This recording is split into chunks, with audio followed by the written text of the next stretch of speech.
नमस्कार, news capital express में आपका स्वागत है। शुरुआत करते हैं खास खबर के साथ।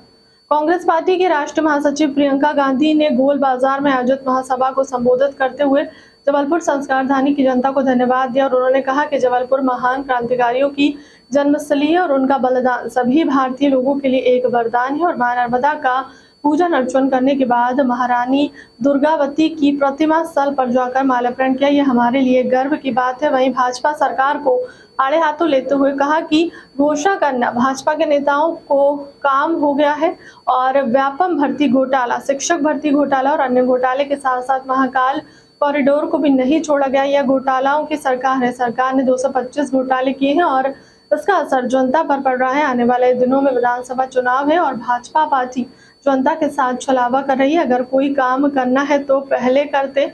इससे साफ हो रहा है कि कथनी और करनी में बहुत अंतर है। वहीं उन्होंने मध्य प्रदेश में कांग्रेस पार्टी की सरकार बनने पर 1500 रुपए महिला और 500 रुपए पे गैस सिलेंडर और साथ ही किसानों का कर्ज माफ करने की महत्वपूर्ण घोषणा की है। इस संस्कारधानी धरती पर खड़े होकर मैं आपको याद दिलाना चाहती हूँ एक पुरानी राजनीति की, जिसमें हमारे नेता जो कहते थे वो करके दिखाते थे, जिसमें हमारे नेता सब कुछ न्यौछावर करके आपके लिए दिन रात एक करते थे। आपकी सेवा सर्वोपरि होती थी उनके दिल में, उनके दिमाग में। और मैं कहना चाहती हूँ कि जो आपके साथ पिछले 18 सालों से हो रहा है वो गलत हो रहा है,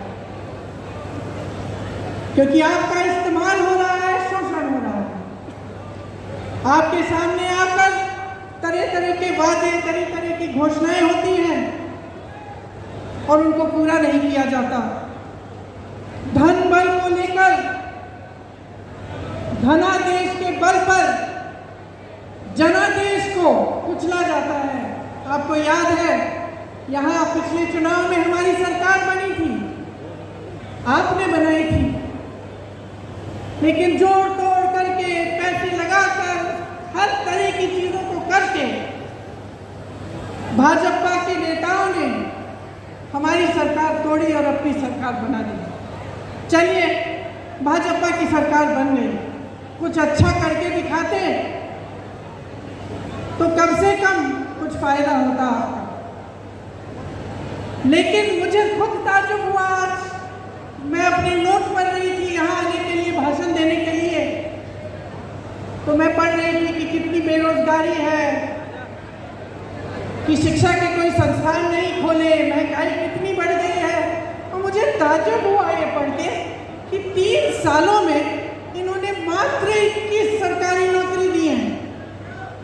तो मैंने अपने ऑफिस को फोन किया, मैंने कहा ये गलत होगा, सही नहीं हो सकता ये आंकड़ा, इसको चेक करो, क्योंकि मैं मंच पे बोलूँगी तो गलत चीज़ नहीं बोलनी चाहिए मुझे।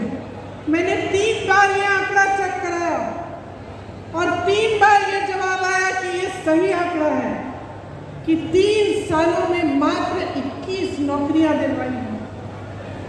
ये किसकी सरकार है और कैसे चल रही है?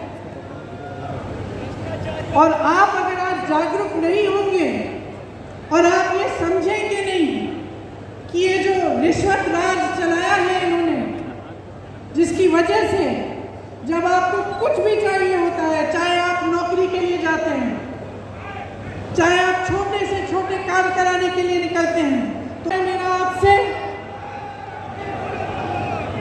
और खामखा चुनाव की वजह से मैं यहाँ खड़े होकर किसी की आलोचना करने नहीं आई हूँ। मैं सिर्फ आपको जागरूक करने आई हूँ। मैं आपसे वोट मांगने नहीं आई हूँ, मैं आपसे जागरूकता मांगने आई हूँ, क्योंकि मैं जानती हूँ कि कितने संघर्ष के साथ, कितनी मुसीबतों का सामना करके कितनी मुश्किल से निर्माण होता है। किसी चीज को बनाने में क्या नहीं लगता, खून पसीना लगता है। मेरे परिवार के सदस्यों ने खून दिया है इस देश को बनाने के लिए। तो मैं जानती हूँ कि निर्माण में कितना संघर्ष है और मैं जानती हूँ कि सत्ता को भोगना कितना आसान है।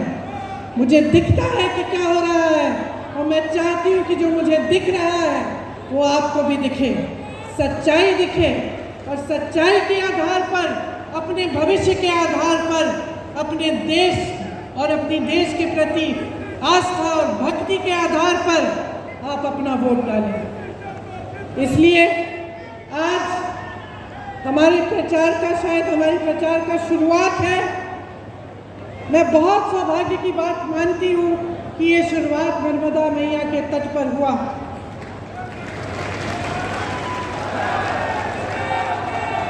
क्योंकि हम सब जो यहाँ पे बैठे हैं इस मंच पर, नर्मदा मैया के तट से आए हैं।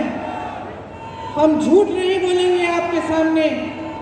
हमारी एक ही सच्चाई है, हम देश के लिए समर्पित हैं, आपके लिए समर्पित हैं, और पूरी निष्ठा से, प्रेम से आपके लिए दिन रात काम करेंगे। आप सबको बहुत बहुत धन्यवाद कि आपने मेरी जय हिंद, जय हिंद, जय हिंद। जगत गुरु शंकराचार्य द्वारका पीठ झूठेश्वर से प्राप्त आशीर्वाद माननीय कमलनाथ जी प्रियंका जी को देंगी।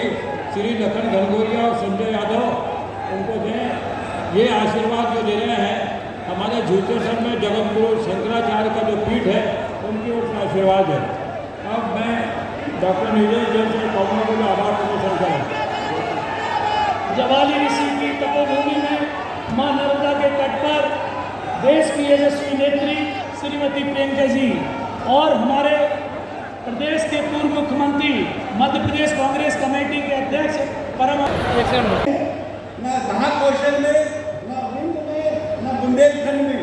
और राहुल भैया बैठे हैं पीछे, एक जो स्पीकर साहब में बने थे वो इसलिए बने थे तो कहीं छोड़ के निकल जाते।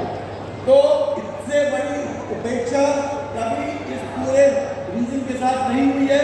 तो हमारा पहला दर्द ये कमलनाथ जी, आपने अपने कार्यकाल में यहाँ कैबिनेट की मीटिंग कराई थी और पहली बार 70 साल में जबलपुर में कैबिनेट मीटिंग हुई थी। 3000 करोड़ के वित्त मंत्री जी और सब लोगों ने मिलकर प्रपोजल सैंक्शन कराए थे और वो सब प्रपोजल खत्म कर दिए गए, ठंडे बस्ते में चले गए। हमारा पहला है कि आप आते ही अगली कैबिनेट मीटिंग जबलपुर में करेंगे, नहीं तो हम आपके घर से बाहर कर जाएंगे। नंबर 2, मैं नर्मदा पुत्र हूँ और जितने लोग यहाँ बैठे हैं जबलपुर से कनेक्टेड और यहाँ कौशल से कनेक्टेड, ये सब नर्मदा पुत्र हैं या पुत्री हैं। जिस प्रकार से नर्मदा में अवैध उत्खनन चल रहा है, जिस प्रकार से मशीनें चल रही हैं, जिस प्रकार से डंपर चल रहे हैं, कमलनाथ जी और हमारी सरकार कि ये जो रिश्वत राज चलाया है इन्होंने, जिसकी वजह से जब आपको कुछ भी चाहिए होता है, चाहे आप नौकरी के लिए जाते हैं, चाहे आप छोटे से छोटे काम कराने के लिए निकलते हैं, तो आपको रिश्वत देनी पड़ती है। तो ये जो रिश्वत राज है इनका, जो घोटाला राज है इनका, इसको अगर आप आज बंद नहीं करेंगे तो आपके भविष्य को क्या होगा? ये सवाल आप अपने आप से पूछिए। घोटाले पे घोटाला हो रहा है यहाँ मध्य प्रदेश में। राशन का घोटाला, स्कॉलरशिप का घोटाला, व्यापम घोटाला, शिक्षक पात्रा भर्ती घोटाला, पुलिस भर्ती का घोटाला, खनन घोटाला, कोरोना घोटाला, बिजली विभाग का घोटाला, ई टेंडर का घोटाला, टीवी सेट वितरण का घोटाला। कितने सारे घोटाले हैं, इतनी लंबी लिस्ट है घोटालों की कि जो मोदी जी ने वो गालियों वाली लिस्ट निकाली उससे लंबी तो ये लिस्ट है।